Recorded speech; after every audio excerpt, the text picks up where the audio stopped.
Since this is a District 2 race, could you compare and contrast your positions on Brevard County Commission issues with the positions and votes taken by the current District 2 Commissioner? Ron? Oh boy. If you want to know how I would vote, I would go back and look at the differences between those commissioners and Ms. Infante from District 4, District 5. Okay. There really is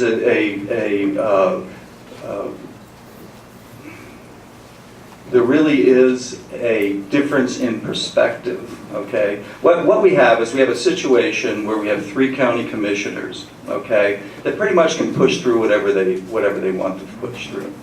And that's why you get situations like go on with Miracle Mall and so forth.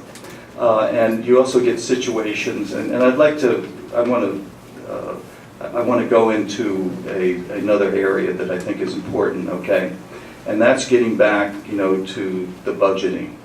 And in that budgeting, again, I've mentioned sinking funds, because we say our infrastructure is completely in reaching, end of life, okay? And we have not planned for that. We've always pushed it out and pushed it out, okay? That's why we have problems with our buildings, the libraries, and so forth. So I think that this is an issue that is going to overwhelm us. Okay, we may want to cut taxes. We can say we're going to cut taxes as much as we want, but you can't ignore the reality of the situation that we're in. Okay, with an Indian River Lagoon that we need to support and change, with libraries falling apart and so forth, we're inheriting a terrible situation. And, just to say I'm going to cut, make 20% cut, I would say that whatever you say you're going to cut, I hope the people, hold you to that, and that whatever salary they're given, you'll give them that salary back if you don't get that, okay? I appreciate you letting me go off subject. Thanks. Michael? Okay, let me compare and contrast myself very quickly. This year, 4 of the county commissioners, including our own, voted to approve a $958 million budget and told us that it was a, quote, bare bones budget, meaning they really wanted to up it, but they just didn't have the political wherewithal to do it. I look at $958 million as a fat budget, not a bare bones budget. So looking from the top down, that's the first difference. The second difference, I look at some of the votes that have been taken.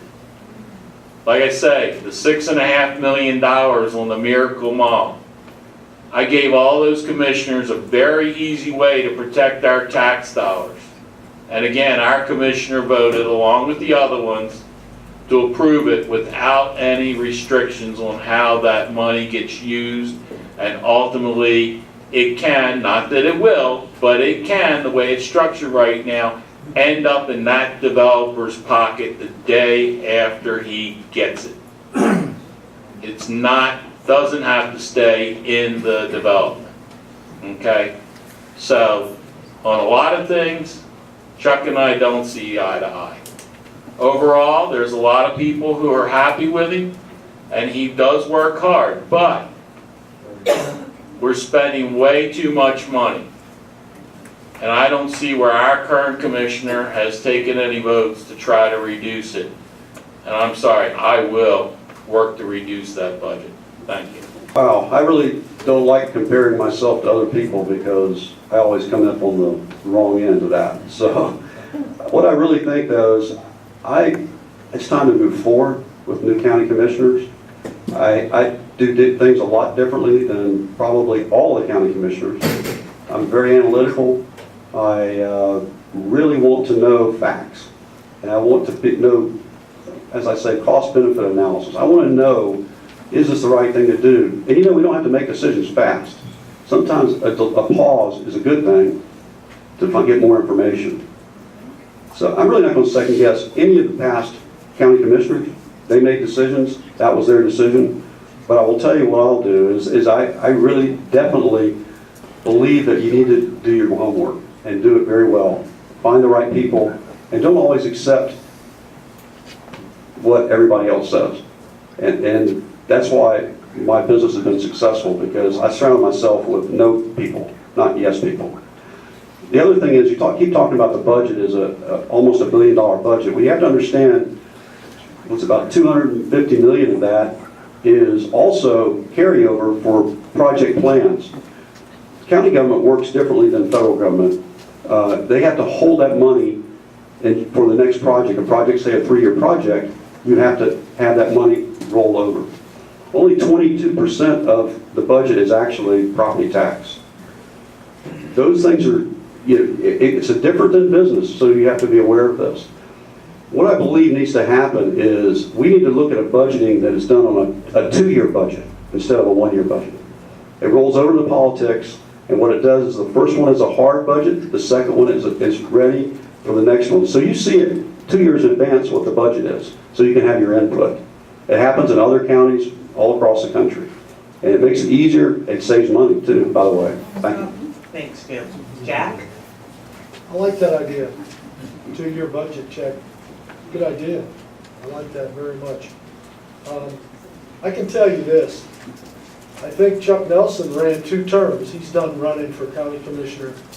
I'm not about to comment on what I think of what he's done. I can tell you he's a hard-working guy. I've driven by and seen him there early hours in the morning, late hours at night. So he has a strong work ethic. And I do think he's sincere. And agree or disagree, whatever. So I'm not here, and I'm not concerned about it. I'm concerned about moving forward. And I like that 2-year, I'm going to use that. Can I steal that? They're recording it. I want a copy, I'm going to use it. I like that. 1 minute, I got 1 minute.